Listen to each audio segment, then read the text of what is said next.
Sebenarnya kalau berbicara tentang kata animalia, maka sahabat gen pasti memiliki gambaran yang luas mengenai materi satu ini.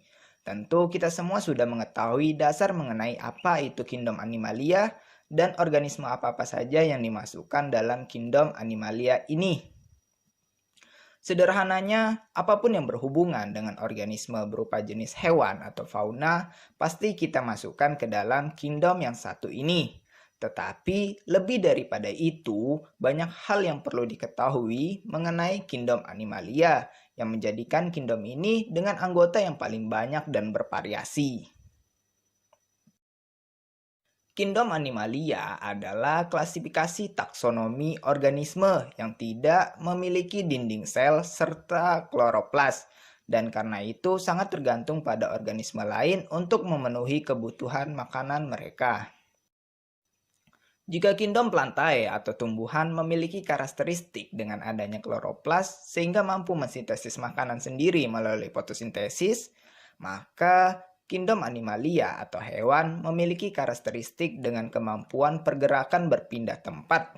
Karena hewan memiliki sel kompleks yang multiseluler berupa sel otot untuk pergerakan dan sel saraf untuk merespons sekitar mereka.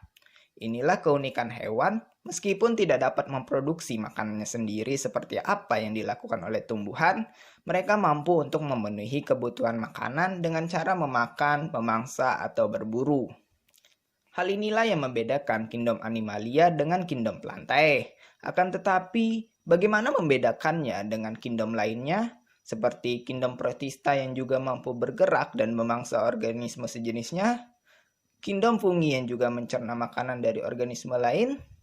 Inilah pentingnya untuk mengetahui bagaimana karakteristik yang dimiliki oleh kingdom animalia ini yang membedakannya dengan seluruh kingdom yang ada sebelumnya.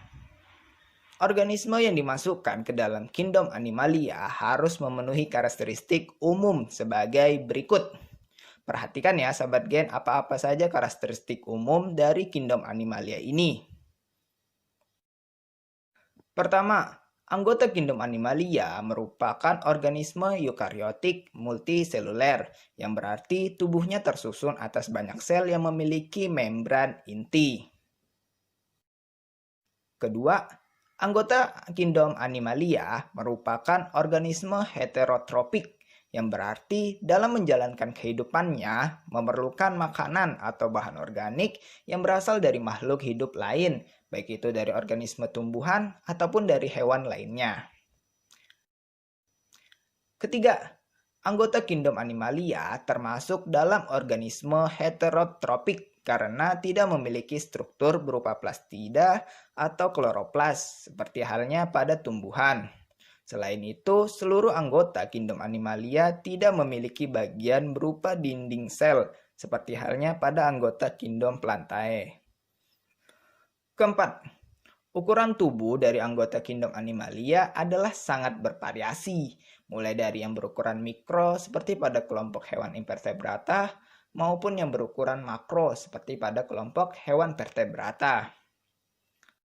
Kelima, anggota kingdom animalia memiliki karakteristik pergerakan dan respon terhadap rangsangan yang sangat baik.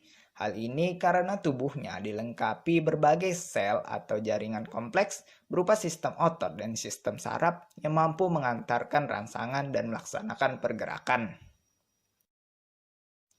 Kita masuk ke karakteristik keenam. Umumnya, anggota dari kingdom animalia dapat bereproduksi secara generatif. Tapi beberapa memiliki alternatif kreatif dalam reproduksinya. Misalnya pada invertebrata spon yang bereproduksi secara vegetatif dengan pemutusan fragmen tubuhnya. Untuk karakteristik ketujuh, terdapat karakteristik khusus dari setiap organisme hewan yang itu dibedakan dalam setiap pengelompokannya di bawah kingdom animalia. Karakteristik khusus tersebutlah yang dijadikan dasar dalam pengklasifikasian dari kingdom animalia. Misalnya, pembagian kingdom animalia pada kelompok hewan vertebrata dan hewan invertebrata berdasarkan karakteristik ada tidaknya struktur tulang belakang pada hewan tersebut.